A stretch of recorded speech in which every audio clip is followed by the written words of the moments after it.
And Elevation has so many big people with the cameos in the video, and of course Crazy Legs has the outro in it as well.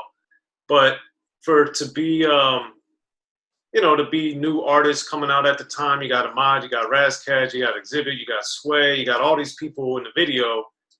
What was that like realization? Like, man, we got some big dogs in here already.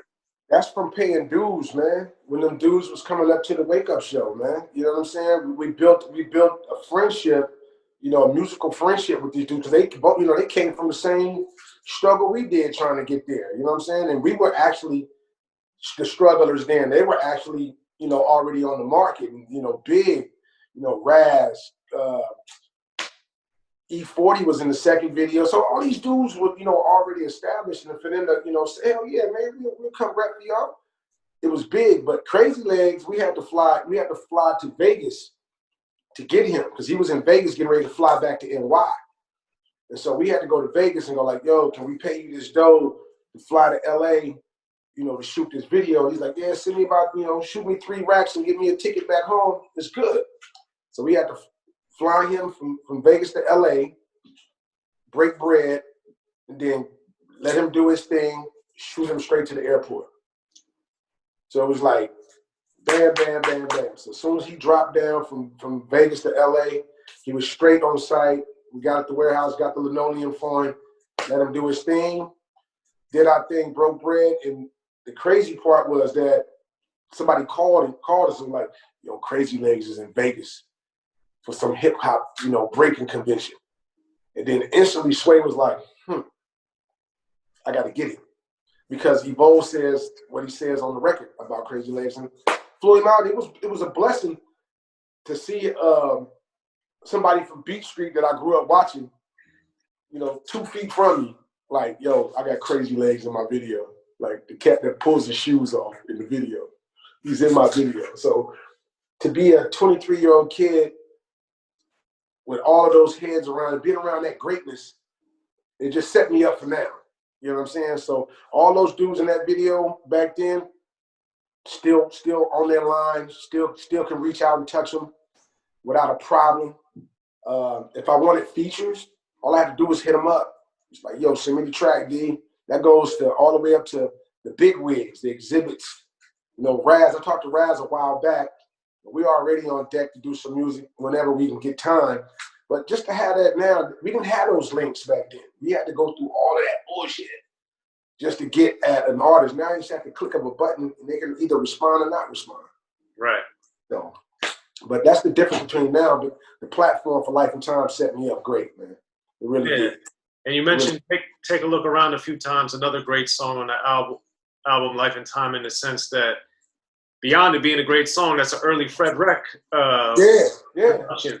So no, Fred Wreck, of course, now has gone on to produce so many amazing things, and he's DJing the Martha Stewart Snoop show, all these big things that Fred's doing. What did you see in him early on?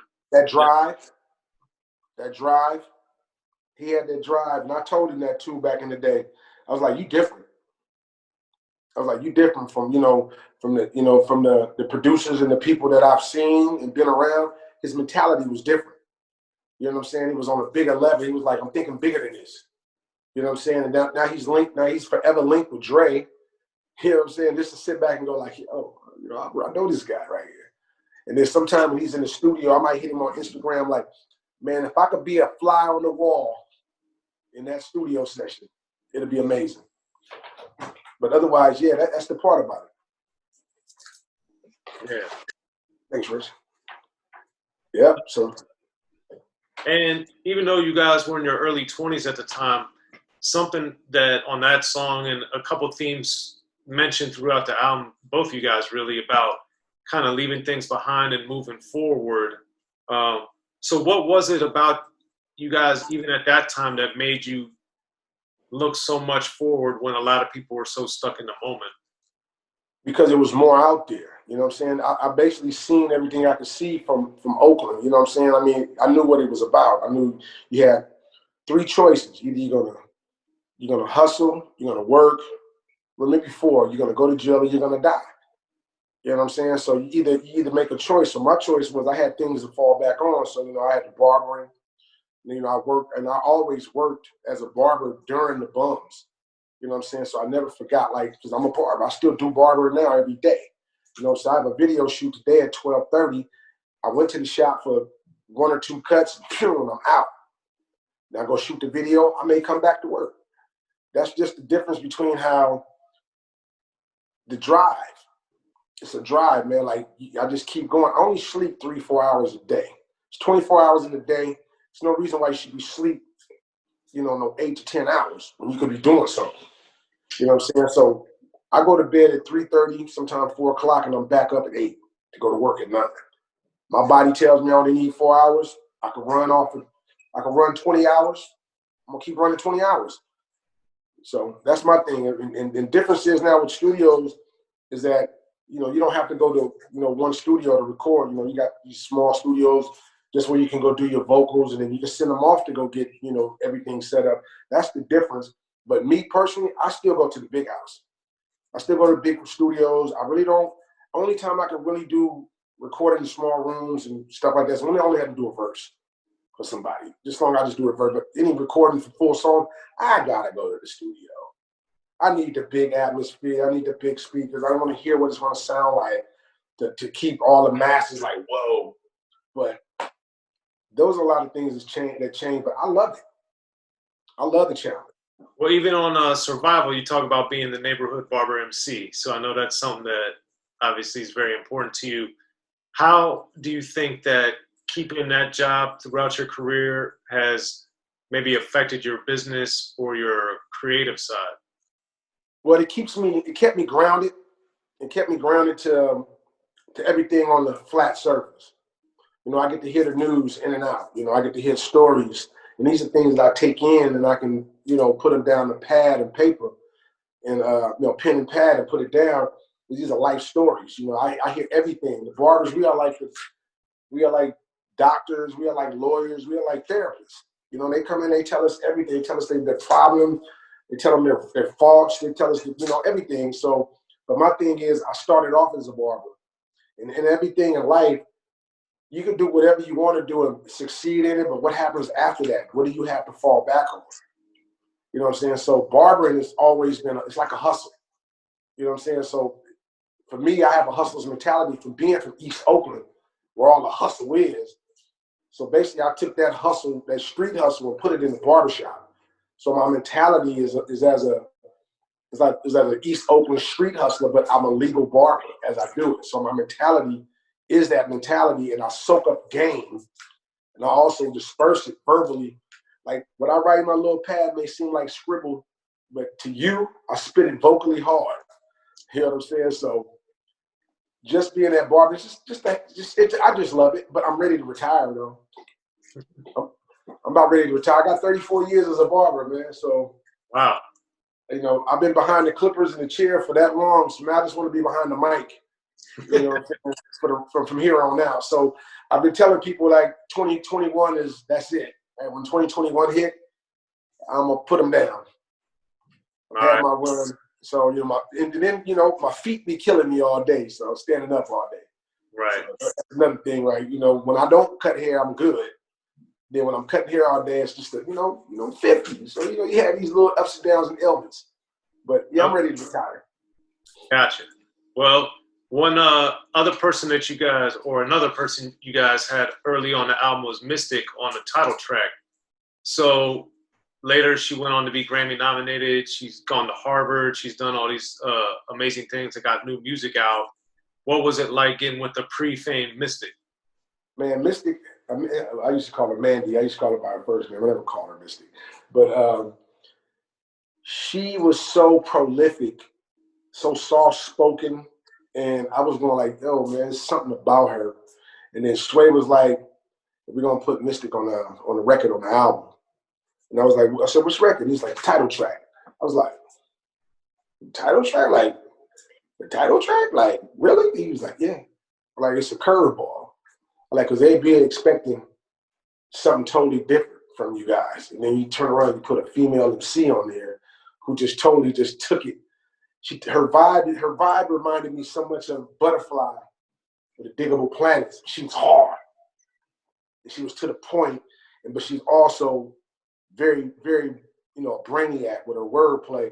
And so just to see a lady in there doing that, I said, that was kind of sexy, but hard. You know what I'm saying? So it fit perfect. It fit perfect. So, and then I think she was right after me. And so, it was, you know, I was kind of crushing on her back then too. So I was like, yeah, she after me though. Yeah, I'm digging that. So, but the record, it was a blessing to get Mystic on that record, man. I love her to death to this day. And she's a beast, period. Grammy nominated? Come on, man. And Oxford, yep. Right? Come on. Yep. I've been around greatness, man. That was straight on the level of that I'm on. You know what I'm saying? And you sitting there looking like not even knowing what's right next to you. And then when they called me, it was like, yo, D, you know, Mystic got Grammy nominated. And I was like, get the hell out of here. Yep. So, yeah. And like, even though you don't win the Grammy, to get Grammy nominated, to have that title in your life, you know what I'm saying? Somebody's like, hey, how you doing, Mystic? Grammy nominated. You know what I'm saying? You can say that. You know what I'm saying? That's beautiful. I would keep that invitation from the Grammy nomination. That thing would be framed on the wall. Yeah, I got to go. That's an accolade, man. That's a big time accolade. Yeah, I got to go as a artist once, man, with the legendary Trackster, because I had sold a beat of his to Mariah Carey, and it was on the Emancipation of Mimi album. Yeah. He did the one and only song that has Twista on it, and so I got to go as an artist. And when we were walking down it was the green carpet. Yeah. Some of the journalists I knew, that they were looking at me like, "What you doing over there, man?" He said, I took another level, man. I'm on another level now. Yeah, I said I try to keep my hands in a lot of different things. Yeah, you got to, man. Because you never know, man. One of those pots you got your hand in, man, it might be the one that take you there. Yeah. So, that's my thing. I kept everything open. Man. I'm open to work with whoever. You know what I'm saying? They're like, D, why you don't get on no trap? I said, I do hip hop. I make hip hop. I'm digging in the crates. I said, the new genre, that's their era. You know what I'm saying? My era is 90 on until close to 2000. That's where we are. I'm like, so what I'm gonna do is I'm gonna take that and I'm just gonna upgrade it to 2020. So you may not hear everything chopped up but you're gonna hear some samples that I have to pay for myself. You know what I'm saying? That's the difference now. I don't have nobody to do that. I can do it myself. So luckily for DMG, sample clearance, that's like the holy grail of sampling. So you get to Deborah and you get your shit straight up with her, because you don't want them to come back and bite you in the ass. They will. They'll come get you. It's happened hundreds of times in rap history. So with that, you guys also ended the album with like a political spoken word thing. We'll give you right. Yeah, we'll give you right. And actually, that poem you could justifiably play that poem right now in this day. It's needed. That's what I was about to say. It's sad that came out in '95 and it applies in 2020. Yeah. So what about a lot of the stuff that we do, we were ahead of our time. You know what I'm saying? That's why they was like, I used to be like, yo, them dudes is way advanced. I was like, no. We got old souls and we're just ahead of the times. You know, we thinking ahead. You know what I'm saying? You guys are thinking in the right now. Y'all want to do what was right now and get in that mix. We want to get our own lane. So just like you guys are following that, they follow our lane too. Like that's the whole thing about getting the masses to love your music. They follow you. They'll buy your records, even if they're shitty. You know what I'm saying? It's a lot of artists from our genre and the new genre. Some of the records are crap, but they loyal to them because they're fans. And on some of those projects, there's gonna be a record that you're gonna like. Every album is gonna be a record you like and there's a record you don't like. You know what I'm saying? But it's gonna be that one record that you like is what drew you to that album, made you like them. So that's about as far as it goes for them. So I'm just gonna continue in my lane, doing my thing. If you like it, you like it. If you don't, that's the game. There's a lot of artists out there that make records that don't do shit in Shinola, but somebody out there likes it. So That's what I do. I stay thinking out of the box. I will never be contained in one circle. There's always exit doors in music for me to do. So I can take any avenue I want to. If I want to do some rock, I'll do some rock. I'll do some jazz rap, I'll do whatever. If I choose to do some trap, then that's just me doing it. But I call it dummying down. And I just can't dummy down. I just can't dummy down. No disrespect to them, not at all. That's their craft. That's their lane. It's just not for me. Just not for me. And it's not like it doesn't move me. I just don't see myself doing it. Right. They're like, you? Now I go, yeah, see? See, when I do it, see the response I get? Because they don't look at me for that. They look at me for this. So I'm gonna continue doing that, whether it goes or not. And you guys also worked with speaking of that, a very unconventional artist with Saphir on the Rain song. So yeah, first of all, his style was so ridiculous. When he recorded the verse, I didn't know where he was going. Because he was so, his style was so different. It was like he'll say one part this way, then some other way, and then you go like, what? Then when you sit back and you listen to it and you start deciphering it, and then you just go like, bruh, you gotta be kidding me. Did he just kill us? And he was like, I heard him say, it's time to drain the main vein on the top. And I go like, did he just say he got to go take a piss right now? And you had to break that down. You know what I'm saying? So he was like, AOD, man, what did he mean by drain the main vein? I said, you got to use the bathroom? And he was like, oh my God. It's just, I said, dude, it was so simple, but it was so complex. You know what I'm saying? It was so simple, but so complex. I hate when people call me. But Saphir, even though he's going through a wild situation in his life right now, the brother is strong and he's still Saphir. Everybody still loves him to death. Man, I wish I could do another record with him. You know what I'm saying? I wish we could have put Rain out as a single instead of a B-side. You know what I'm saying? At least we could have got a video out of it, so something that would have been more than just having a copy and paste of the record cover and the song in the background. I fought for it, for a few months, like, we should shoot the video for Rain and put it out as a single. Like, nobody's really, tripping off B-sides, and then later on down the line, everybody's like, yo, B-side of that dope. And all of a sudden, they start doing B-side records, you know what I'm saying? Jay-Z did 95 South, nothing but B-sides. They were fucking hits. You know what I'm saying? I used to go like, see, 20 years ago, I said, man, you should always get on one of those joints on the B-side of your single. And it'd sometimes be the biggest records that you'll make. And they passed up on it. But to get the record done when it was pretty much epic. It was epic. And he happened to be in LA at the time. He was like, yo, you want to get on this record? And we didn't know what we was calling it at the time. And then Joe Quicks came with the cut, make it rain forever. And after that, but I came in, I said, look, I'm starting it. So I'm going to start it off. And then hopefully I can bring it to the high energy level that everybody can just take it from this level to this level to this level. And it happened. Gotcha. It happened. Okay. And then with two more things about Life and Time. With the interludes, that was something that was starting to fade a little bit by the mid-90s for a variety of reasons. Yeah, I still do it. But why did you guys, since they were falling out of favor, I love the interludes you guys had, especially some of the beats, kind of like... Because that's the exact reason, because they stopped doing it, they start fading them out. You know what I'm saying? You started something that built something, and then you guys want to go straight and just do a straight album. There's no excitement. You know what I'm saying? You want to tell your story, then you want to put a little political shit in there. You want to tell a little story. You want to get a little mad in there.